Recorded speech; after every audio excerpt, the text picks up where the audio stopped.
Cavalli di 4 anni per questa sesta all'Arcoveggio, sono in 9 al via, 1 Falena, 2 Ferragni DVS, 3 Forgido, 4 Fiordiligi, 5 First Lady Men, 6 Forever Fly, seconda linea 7 Frullino, 8 Fanello, 9 Ferrari Play. Favori netti per Falena, numero 1 Antonio Di Nardo in sediolo.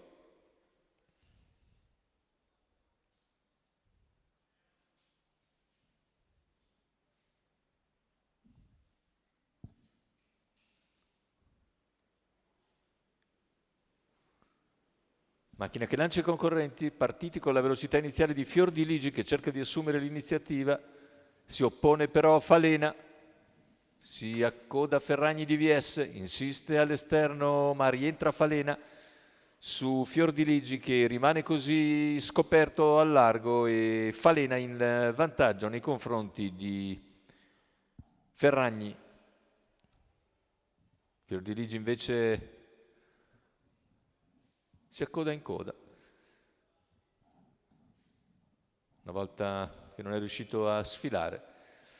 400 metri intanto in 33. Terza posizione dovrebbe essere per Frullino, che precede il resto dei concorrenti. Intanto 33 per i primi 400 di gara per Falena, che guida tranquillamente su Ferragni DVS.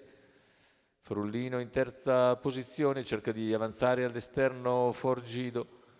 Dopo i primi 600 metri in 46,7 c'è però l'anticipo da parte di Frullino.